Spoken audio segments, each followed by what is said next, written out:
Assalamualaikum warahmatullahi wabarakatuh. Halo semuanya, perkenalkan nama saya Iqbal Rahman Mutakin dengan NIM 2402309. Sini saya akan menjelaskan tentang kemagnetan dari kelompok 2. Ini adalah anggota dari kelompok 2. Rumusan masalah dari eksperimen kali ini yang pertama, faktor apa saja yang mempengaruhi medan magnet yang dialiri arus listrik? 2. Bagaimana hubungan kuat arus listrik terhadap simpangan sudut yang dihasilkan dalam grafik? 3. Bagaimana besar medan magnet bumi berdasarkan kawat berarus? Tujuan dari eksperimen kali ini, yang pertama, menentukan faktor apa saja yang mempengaruhi medan magnet yang dialiri arus listrik. 2. Menentukan hubungan kuat arus listrik terhadap simpangan sudut yang dihasilkan dalam grafik. 3. Menentukan besar medan magnet bumi berdasarkan kawat berarus.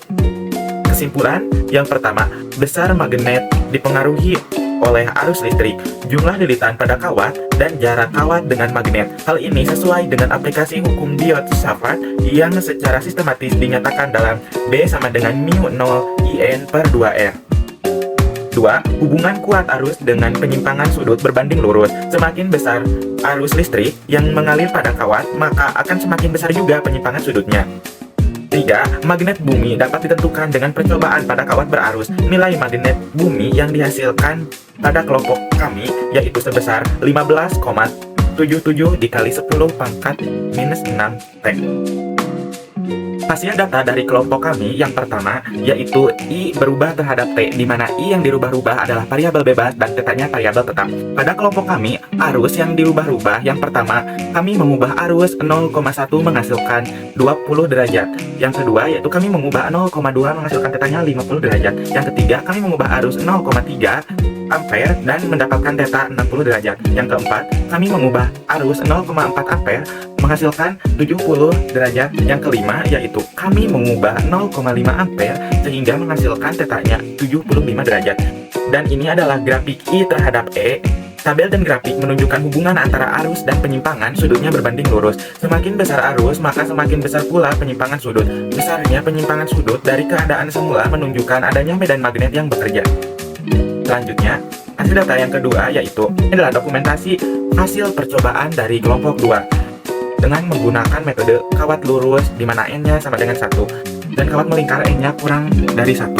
Ketika nilai arus yang mengalir pada kawat dibuat sama sebesar 0,4 ampere, besar sudut penyimpangan pada kawat lurus akan lebih kecil dibandingkan penyimpangan sudut pada kawat melingkar. Ketika kompas diletakkan di beberapa titik seperti pada gambar, menunjukkan bahwa semakin jauh kompas dengan kumparan kawat, maka akan semakin kecil nilai medan magnetnya yang ditunjukkan dengan besar penyimpangan sudut pada jarum kompas. Medan magnet terbesar terdapat pada tengah kumparan karena nilai sudut penyimpangannya lebih besar daripada posisi lainnya. Dan ini adalah hasil data dari kelompok kami dalam perhitungan medan magnet bumi. Besar medan magnet bumi dapat ditentukan dengan percobaan kawat berarus dan diolah menggunakan aplikasi hukum Biot-Savart. Nilai medan magnet yang dihasilkan pada percobaan kelompok kami sebesar 15,77 dikali 10 pangkat minus 6 T.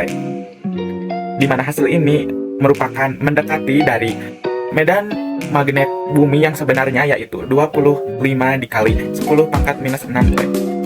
Ini adalah perhitungan dari kelompok kami yang menggunakan hukum Biot-Savart, di mana Biot-Savart sama dengan mu 0 I per 2R. Sekian presentasi dari saya, mohon maaf bila banyak kekurangan dan kesalahan kata. Wabillahi taufiq wal hidayah. Wassalamualaikum warahmatullahi wabarakatuh.